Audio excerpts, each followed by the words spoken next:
What is going down, Sourdough Squad? Happy Tuesday to you all. We are going to break down the film against the Atlanta Falcons. Obviously, not the outcome that we were looking for, but there were a lot of positives to take away, especially on the offensive side of the ball. So, we're going to do a little offensive film review. We're going to dive into the tape, see what worked, see what didn't work, and see how that can translate into the Chiefs game this weekend. It's going to be a big one. Let's get into it right now. You already know the vibes. Dropping SDS in the chat. Let's go.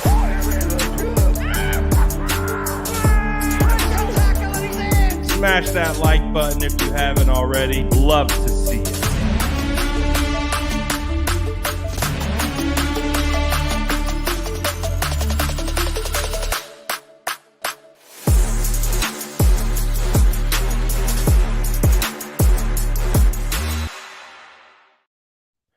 What's going down, SDS? Shout out the Bread Gang. We see you guys already hopping into the chat on this Tuesday.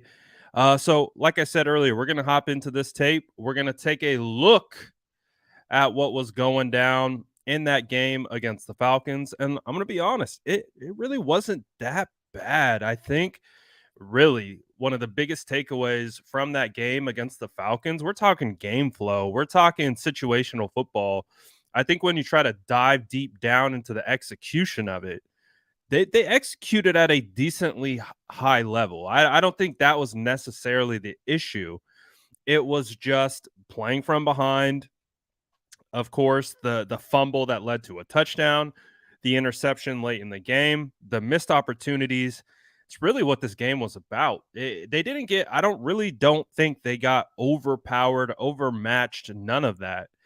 They played good enough ball to win that football game. What it comes down to is playing good ball in the moments in which you have to have it. So we're gonna take a look in, and I think we're gonna be pretty pleased with some of the play. Again, we're not going to be pleased with all the execution that we saw, but it's not too bad, and it gives me some hope heading into this weekend against the Chiefs. Obviously, we got one eye on the Chiefs. We've had one eye on the Chiefs since the schedule came out. So we're going to talk about what this tape can show us and what that could mean for the Chiefs as well. But of course, shout out all the SDS. Appreciate you guys hopping in on both YouTube and Facebook. Appreciate you guys as always.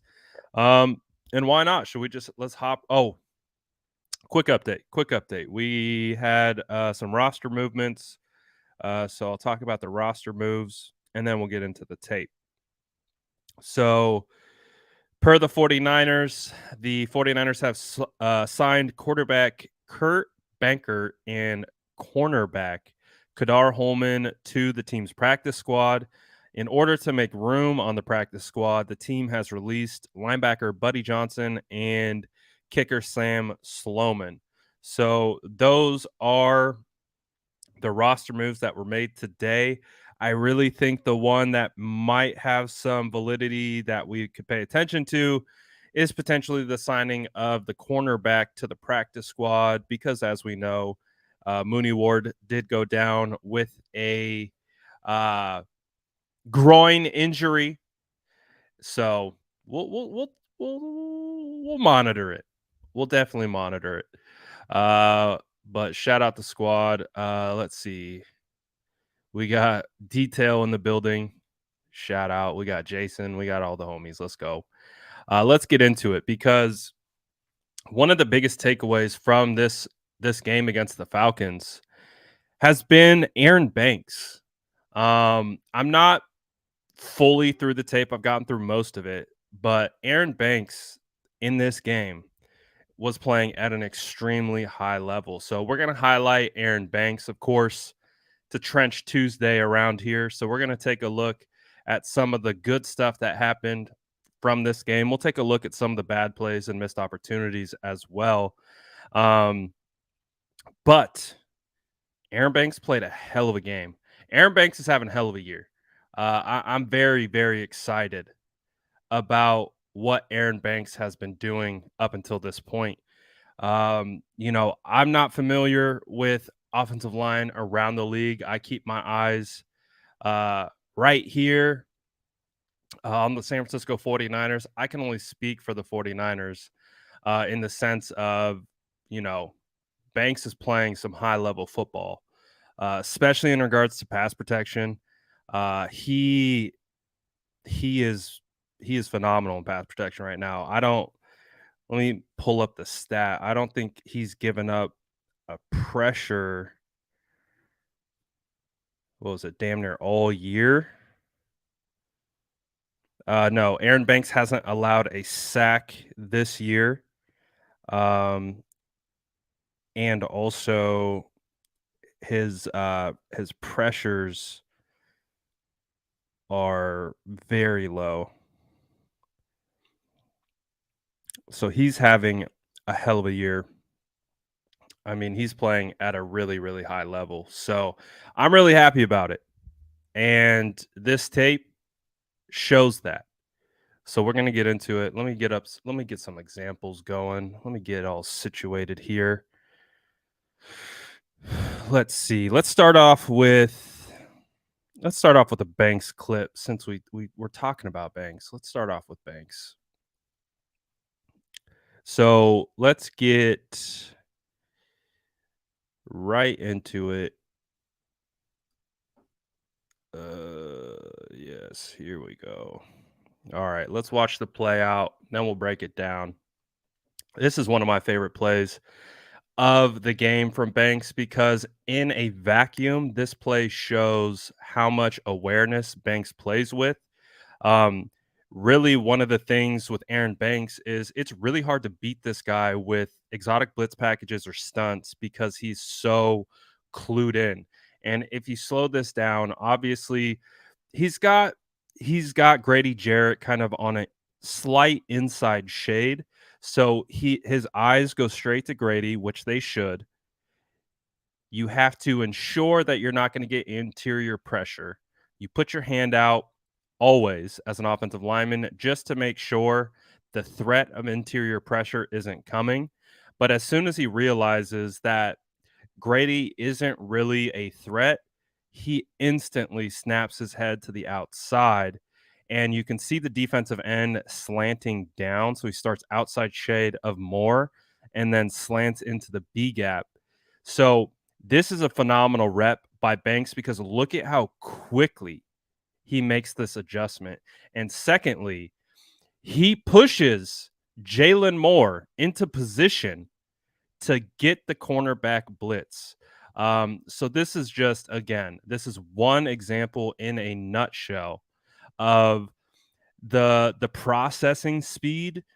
Again, playing offensive line, defenses are going to show you one front pre-snap, and then they are going to stunt and blitz and make it really ugly, and it can be really hard to defend. So when you see stuff like this and you see how quickly Banks identifies snaps, pushes more out to get the cornerback, this is just great. Everything. You got base, you got feet, you got hands, you got awareness, and then he's able to keep 51 in front of him.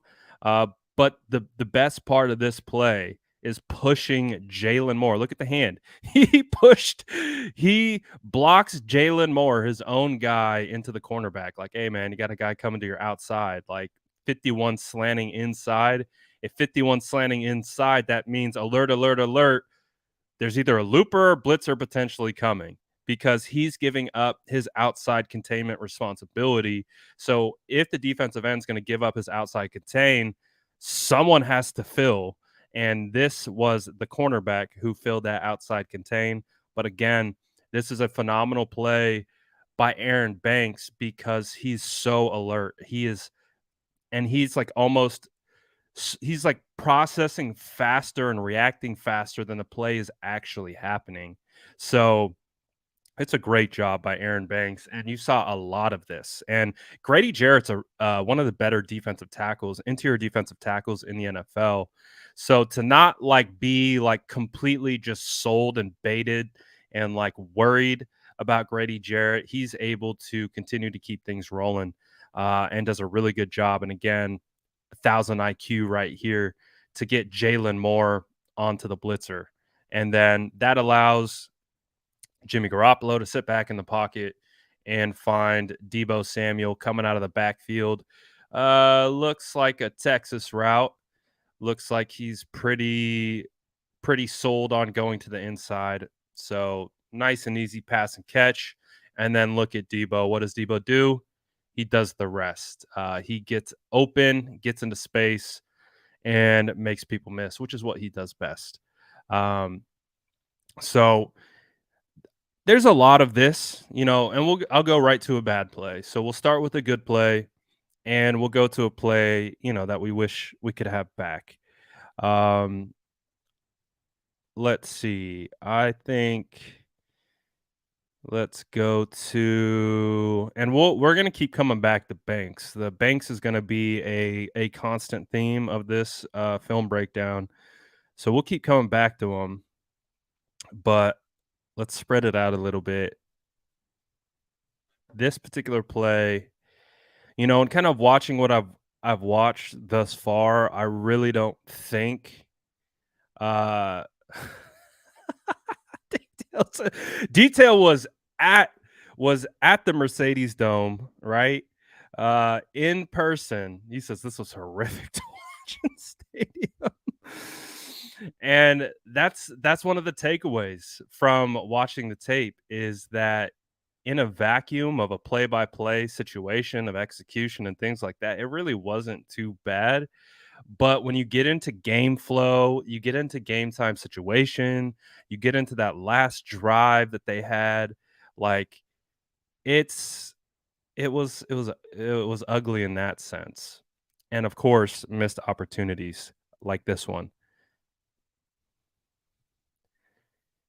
This one was tough.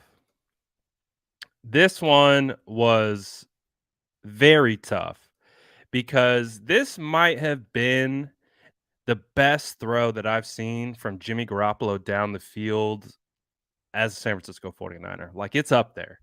Um, to be able to let this thing rip, get it away from the defenders, allow your wide receiver to run under it, puts it in a perfect spot. And we know this was a big time game changing play. It affected the flow of the game. It took points off the board.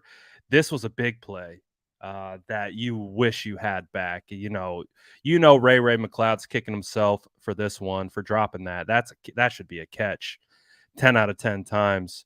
But that is just that was a killer. That when we talk about game flow, we talk about game time situation. This was a killer for sure, for sure. Um, but it was really a good throw by Jimmy Garoppolo.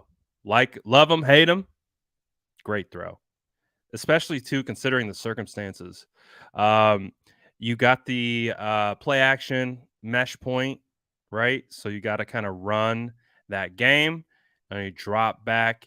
And then right as he's stepping into his throw, number 95 becomes free. And as he's releasing the ball, he has to brace for a hit. So it's a really good effort. This is a uh, really good throw by Jimmy Garoppolo. This is a play that you have to have. You can't drop that one. So that one was definitely tough for sure. Let's go to a Ayuk touchdown. And to be fair, I don't care what the stadium's called. All right, let's get to a touchdown though, because Brandon Ayuk had a day and deserves to be celebrated. So this one was, I think, the first touchdown from BA. What we have was a tunnel screen action. A little tunnel screen. Again, a lot of what we're going to talk about today is going to come back to Aaron Banks. So take a look at your left guard, ladies and gentlemen, for the San Francisco 49ers. Does a great job getting out in space, getting onto The safety, really good job by Jeff Wilson to make sure he gets this block on the cornerback. Like that's a great block by Jeff Wilson. You're able to get Jalen Moore out in space, able to create a natural wall here. Aaron Banks onto the safety. And then, of course, Ayuk versus interior defensive lineman isn't going to be much of an issue. Um, so, really good play. Really good play by everyone involved to be able to get it blocked up. Ayuk does the work after the catch. But again, these two guys, big reason why the play, not only him, but Jeff Wilson. Great block by Jeff Wilson. Ayuk gets it done. So Aaron Banks. Aaron Banks having a great day for multiple reasons. Let's see. Let's do another Banks. Let's do another Aaron Banks here. Dude, Aaron Banks was in his bag. He was kind of known as a run blocker coming out of Notre Dame, but I really believe right now as a San Francisco 49er, his best attribute is as a pass blocker. He is doing phenomenally well as a pass blocker through the first 6 weeks of the season. Whether it's working in combination with his center or tackle, when he's on an island like this against Grady Jarrett, he does a really good job. He's really stout when it comes to pass protection. And this is going to be a good example where essentially Grady Jarrett's on the 5 tech. It's like an outside shade of the tackle. And you're going to get him slant inside. So it's going to force him to have a wider pass set. And so Grady goes for a club. You're going to see the club move and then the swipe. And look at Banks's feet. Just a great job resetting his base. You're going to get a nice kick step and just mirrors stays right in front of him. Grady can't do anything. And then Jimmy Garoppolo is able to find Brandon Ayuk for a nice play. So, offensive line, we came into this season, I think, with a lot of questions on the offensive line. So far, the offensive line has been holding their own. They've been doing their job, and there's still a rotation going. We're going to see Brunskill all over the place. We have our third string left tackle, Jalen Moore, of course, stepping in for Trent Williams, considering the circumstances. And of course, we understood that McGlinchey went down with a calf injury. They had Blake Hance go out, and then they're just shifting all different types of things on this offensive line. For the most part, they're holding up really well. There are some plays that you could ask to get back as you can on every situation, but for the most part, really, really good. Let's go to a Kittle pancake.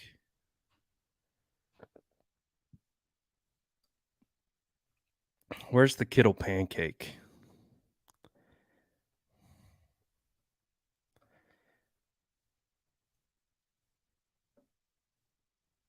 Kittle pancake right here. You're going to wash him completely flush, number 56. Transport him like 4 gaps over right onto his ass. You're also going to get a little bit of Brandon Ayuk doing the jab step on the defensive ends. He gets a little assist from McGlinchey, but for the most part, does another one of those side steps, and number 9 hits the ground. Oh boy, bots are back. Got to get those bots out of here.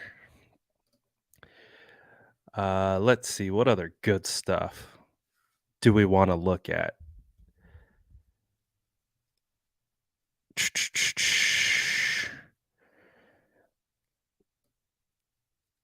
I think this particular play, this was the fumble play. So, like when we go back to this game, This is like one of the major reasons why the 49ers lost against the Falcons. You just can't turn the football over, especially in this kind of scenario. The way the game had been kind of flowing up until this point, um, this fumble is a really tough spot to be in. Is a really difficult situation. Um, but what I do like about this particular play is Kyle Juszczyk. What a dog, man! Look at him abuse Richie Grant, gets the initial block, and then puts him on his back. But unfortunately, again, ball squirts out, it's picked up. Almost got a situation where I think it would have been a touchback if this goes out of bounds, but Falcons got the ball to bounce their way and unfortunately turned into a touchdown. Um, so these types of plays, you can't have them, especially against a team like the Chiefs. The 49ers are going to have to be on board and be ready to pick up this kind of stuff. Let's look at another Banks play. Again, just Banks was playing so well in this game for multiple different types of reasons. This particular play, you're going to see Aaron Banks just completely unfazed by the way they bring this stunt blitz combo to his side.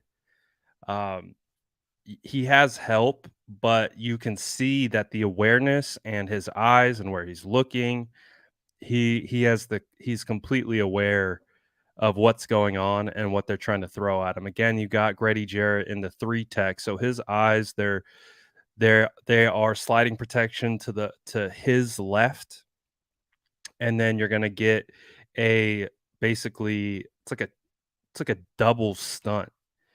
Um, you're gonna have 47 loop under and 32 is like in a trail position.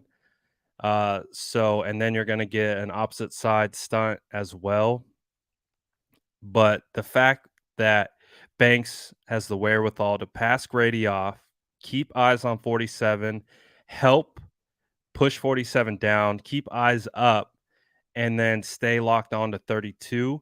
Again, this is the awareness that we talk about for the San Francisco 49ers and for offensive linemen up front. So this is really good stuff, man. Aaron Banks just really doing his job, his effort. Uh, you know, in this play, it's tough because Jimmy does a good job completing the pass, right? He does a good job of, avoiding the rush here, resetting and throwing. Like that part of it is nice. But unfortunately, situationally, it's third down. And so I get it throwing to the dump off. Unfortunately, didn't allow it to be a first down. I get there's a lot of stuff going on, so it's hard for him to really see the field, and he's trying to get the ball out to his playmakers and give them an opportunity to make a play. But you do have Debo Samuel in the next window over. That could have been a first down. So again, it's based on this look, and you got a rusher in your face with number 47, and he does a good job of sidestepping it, completing it, but it would have been an even better play if he could sidestep, restep, and hit Debo Samuel for a first down. And that definitely would have been able to extend the play. Um, let's see. Let's go to Ayuk's second touchdown.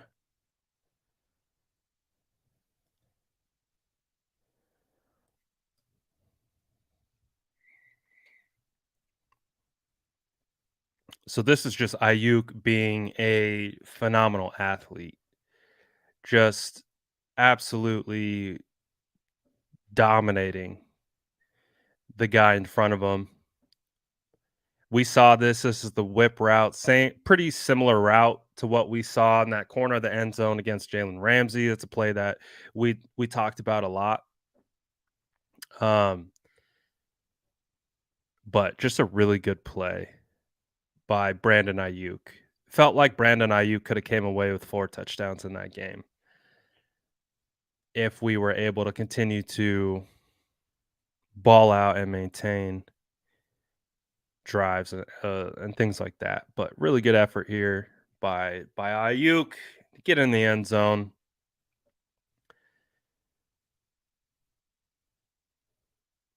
You could see they have the safety sitting on Kittle's route, so gives you one-on-ones on the outside. Who's that? Jeff Wilson. So you got a linebacker on Jeff Wilson. Brandon Ayuk does what he does. Really nice whip route. Gets open, gets the ball, scores. Touchdown.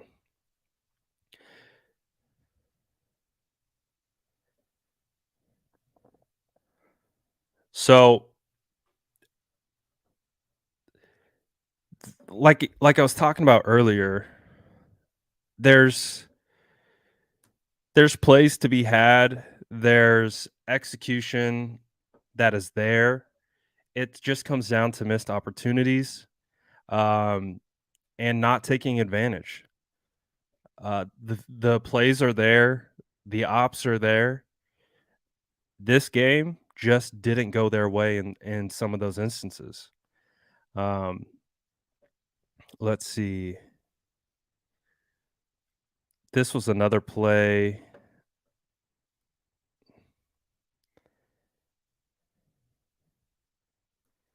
that you wish you could have back. It's one that we've talked about quite a bit on Twitter and things like that. This would have been another big momentum changer in the game.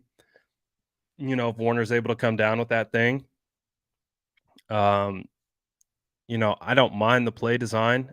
You could make the argument of maybe swapping these two. You have Kittle run the seam, but again, we've also talked about it. These guys are in the NFL. Got to just make the play. Your number's called. You're open. You got to make the play. It's there to be had. Jimmy puts it right on the money. Just got to make the play. And so that's kind of what this game felt like. It just felt like plays were there to be made. You got guys like Aaron Banks, the rest of the offensive line, giving time to throw. Um, you just got to make the plays when your number's called. So I think that's one of the bigger takeaways from this game, even with the continued injuries that they're continuing to sustain. There are opportunities to be had. I even think on this one, this was the deep shot to Brandon Ayuk. I think I'm not positive, but I think Brandon timed this timed his jump a little too soon, because if you kind of look, he's on his way down when he's not meeting the ball at its highest point. You know what I mean? He's kind of on his way down.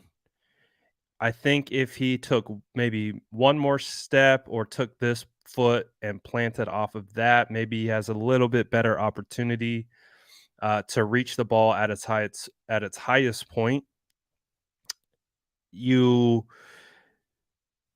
could make the argument that the ball could have been a little bit more out in front of him. You could see it kind of fluttering a little bit. But oh, what the hell?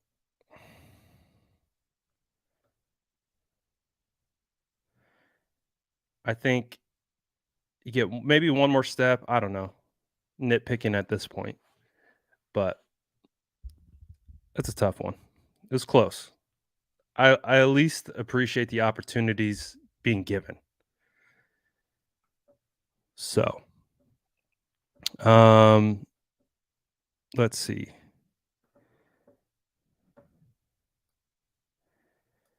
But again, ultimately, when it comes down to offensive lines playing pretty well, they definitely got away from the run game this particular game, and that's not typical of a 49er led offense. So that was interesting to see. But again, you have these examples of Aaron Banks versus Grady Jarrett, one-on-one situations, really solid in pass protection. Does a really good job. So, if we look at the interception, obviously the interception wasn't great. It is interesting to kind of to see the window that Jimmy threw to. It does feel like, he hits his hitch right here. It appears Debo is ready to have the ball uh, basically banged onto him right away. It feels like he hesitates a second and throws into kind of the next window, but you have 34 passing off Willie Snead, and I'm not sure Jimmy sees 34, and so I don't know if he anticipates 34 being there, and then it turns into an interception. I think, like, watching it live, it felt like just a bang bang play where it felt like, oh, maybe, you know, Debo could have got his hands on it, just one of those unfortunate plays. Um, but maybe this could have came out sooner, could have came tried to hit that hitch, fire it because you can't really see, but Debo's about right here. You throw it into like this window here, but you wait and it's like the next window over, and there happens to be a DB right there. So again, I'm not a coverage expert or progressions and what they're trying to do, what windows they're trying to hit, the timing and all those things. But again, just unfortunate plays. And we know the 49ers can't have this type of stuff against the Chiefs. Can't have that type of stuff against the Chiefs. Gonna have to clean that up. So 49ers should have won this game. I still think they're the better team, but I do think, the Falcons just played better overall. They executed their game plan. They made a lot less mistakes, and that was the difference in the game.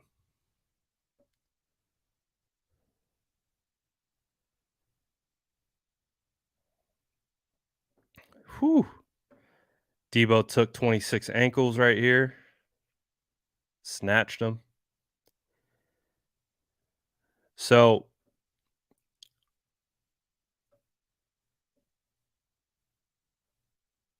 yeah, oh yeah, 100%. Falcons played a great game. And I also think the 49ers can get this cleaned up. I really think they can.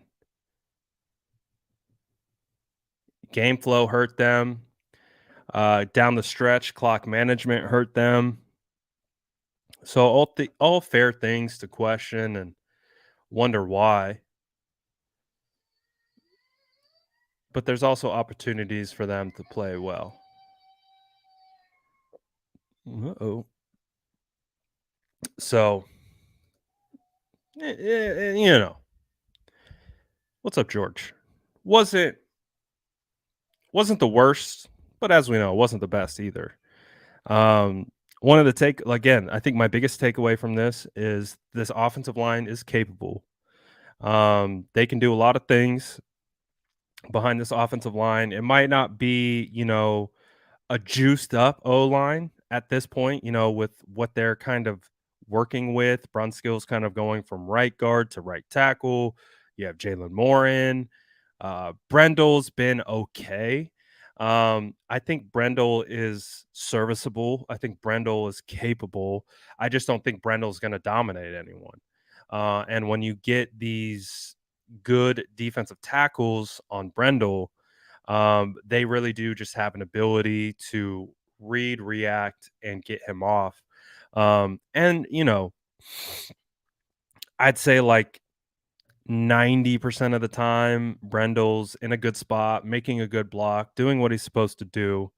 But there is like a 10% variable range where a defensive tackle just kind of gets him off him or something of that. So it hasn't been noticeably bad. I mean, he had a couple bad penalties and things like that. So, I think ideally, the 49ers probably move forward by trying to upgrade that position, but now they can still win with him. Um, it's just you have to be prepared to kind of be able to work through that. Um, it's just one of those games I think that we look at, and not only did the Atlanta Falcons play a really strong game from what they could control, the 49ers didn't do their best of controlling what they could control.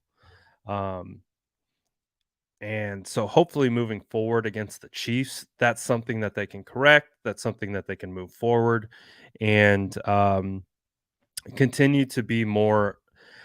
It just feels like they want to be really efficient. Rather, they're not an attacking offense. Like I don't look at this offense and I don't look at them as like being. I don't think aggressive comes to mind when we think of this offense right now. It feels very methodical. It feels like they're constantly trying to set things up to happen in the future.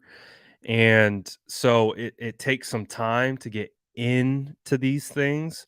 But again, we're also seeing them not hit when they set it up, like the play to Warner, the play to Ray Ray. Um, they're not hitting on them. So it puts you at almost a larger disadvantage. It feels like when they don't. Um, and I agree, Jason. I agree 100%. I feel like my biggest critiques of the offense up until this point, it's not the personnel. It's not even necessarily the execution. Uh, It is the execution in a sense because you can't drop passes. You can't miss the opportunities that are there and available to take advantage of. Um, but there's also just this lack of aggression. I feel like first halves for this offense, they're very focused on getting in and out of those things, being clean, getting the run game going, whatever. But outside of that, the second half, it just continues to be we have no idea what the 49ers are going to get, what we're going to get from that offense in the second half. Um, and it's becoming very consistent. It's becoming repetitive. It's almost becoming predictive. Like we can predict that the offense is going to stall in the second half. We are going to predict that the offense is going to slow down in the second half. We're going to be able to predict that the offense is going to take steps backwards in the second half. That's hard. That's hard. These games you got to play 60 minutes. You can't play 30 minutes. You can't play 45 minutes. You got to play from the first whistle to the last whistle, and it just feels like there's a disconnect. I don't know what that is. I don't know how to define it, but of course, it always comes back to Kyle. It comes back to the head play caller, the head honcho, the man in charge. Um, and that's how it's going to be. So I don't know. It's going to be interesting to see how they continue to work through these things. Um, I feel like they did a good job against the Panthers of kind of keeping their foot on the pedal. They were able to kind of just keep going, keep rolling, keep maintaining. But really, I think so far this year, that was really the only game where it felt like we got as close to 60 minutes of offensive football. Um, so uh, next week's a big week. If there's any week that the 49ers are going to come out and play their best ball, play explosive, play aggressive, uh, play with urgency next week against the Chiefs, because I think the whole league is going to judge the 49ers on this game against Kansas City. Obviously, Kansas City is a very high powered, potent offense. They've got good defense, good coaching. So it's going to be a real test, and they're going to be compared heavily to how they play against this Chiefs team. So they're going to have to come out. They're going to have to do their job and hopefully take advantage of the opportunities that are given to them. Ego says, "Go get CMC. What's the worst that can happen?" I mean, I could tell you what the worst thing that could happen is. The worst thing that can happen is you get CMC and he gets hurt, and then you find yourself in a gargantuan hole. At that point, that's the worst thing that can happen. But of course, that's the worst thing that can happen in any trade. I do think CMC, it's been rumored again today. Jeremy Fowler talked about that the 49ers are still involved, I think, in potentially going after Christian McCaffrey. Um, and I think from a standpoint of health and things like that, uh, that's great, right? Like if you could inject that into your offense, it feels like the 49ers could do a lot with that. But, you asked, what's the worst that can happen? The worst that can happen is you trade for him and his contract and he gets hurt. That's the worst thing that could happen. So it's a lot to juggle. I'm still in the boat. Like if you're trying to make a move, I'm still big on building that defense. And if you could somehow get your hands on Brian Burns, if the you know I'll end it on this because I don't think the Panthers are really necessarily tied to Brian Burns. Scott Fitterer didn't draft him. Fitterer came in 2021. Uh, he did not draft him, so he has got no ties to Burns. Um, so I do think that makes Burns potentially available. However, I do think it will cost. But I don't know if the 49ers are going to be that team. As much as I want the 49ers to be the team to push the chips into the middle and go get Brian Burns, I was looking at it again last night. If there's any team that I think could go get Brian Burns, I think it's going to be the Seattle Seahawks. You look at Fritterer, the GM for the Panthers. He was in the Seattle Seahawks organization for 10 years. Not only was he in that organization for 10 years, but guess who has 2 first-round picks? The Seattle Seahawks have 2 first-round picks. So not only is there a natural relationship already built, AFC team, NFC team, um, that's what scares me right now is I don't know if the 49ers are going to, make that move. I just don't know. I would love it. I would absolutely love it. Uh, but it feels like the Seahawks have some ammo, and I don't think that the Panthers like I think it makes sense to keep. I think it makes sense to keep Brian Burns. I also think Brian Burns will attract a new coach, but they also have to pay Brian Burns eventually. And Fritter has already said openly that he doesn't know if he's going to pay Brian Burns. So, yes, I would love for the 49ers to get Brian Burns. Ego says, "Hey, it's due diligence season." Of course, man. Of course. I'm right there with you. I did a due diligence episode on Brian Burns. Um, I don't know if the 49ers are going, if I'm Fritterer, I put myself in his shoes 10 years removed from being in the Seattle Seahawks organization. I'm calling them up and be like, hey, you got 2 first round picks. I need more picks. I need to build this organization up the way I need to. We're not going to pay Burns. Give me a first. Give me a first and something else. NFC West is weakened this year.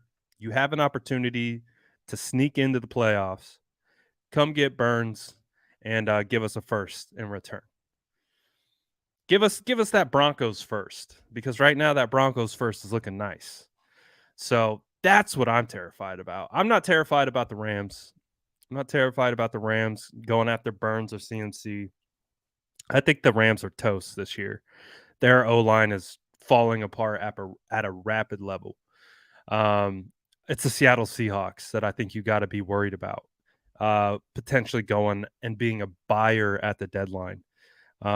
Because Geno Smith is playing good enough ball that I think you could justify potentially going out and getting him. And, feels like the 49 or the Seattle Seahawks won the rush trade. So why not use one of those picks to go get a guy like Burns, add him to the roster, just to make me miserable and upset. So again, would love Brian Burns on the 49ers. Do I see it happening? I don't really. I would love it, of course, and I can make the case to get it done. But I don't know if the 49ers will do that. But I can see a world that exists where the Seattle Seahawks go get Burns, and I cry myself to sleep every night for all of eternity. Understanding that, hey, all my favorite players go to division opponents. That's just how it's been for my entire life. So I'm prepared. I'm prepared to get hurt again. It's okay. It's okay. I'm ready for it. But that's going to be it for today. Shout out for you guys tapping in. I know it's going to be a long week. We're just waiting for the Chiefs game. It's a game that some are looking forward to. It's a game that some are dreading. Regardless, I think it's a great opportunity for the 49ers to not only show the fan base, the world, but show themselves like what kind of football team they are. And what, defining who they are, what better opportunity to do that than against one of the better teams and quarterbacks in the NFL. So big game this week. I'm sure they're going to be locked in, ready to go. We'll see. You never know which Niner team you're going to get. So hopefully we get the good version against the Chiefs, but it's Tuesday. We're going to make it.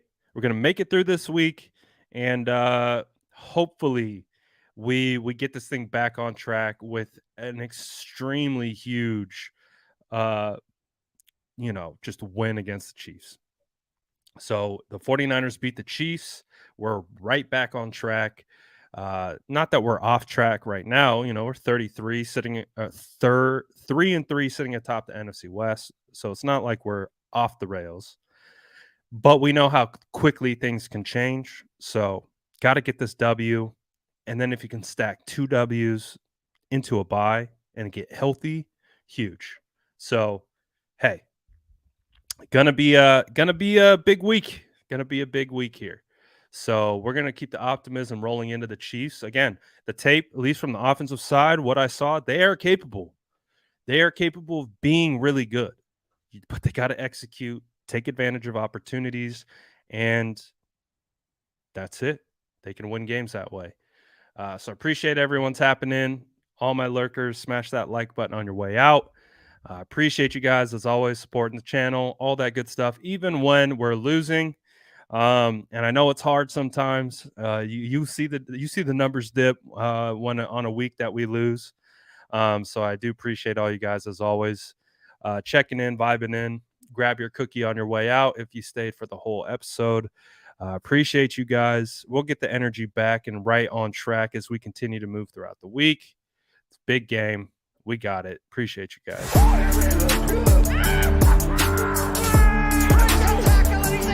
Smash that like button if you haven't already. Love to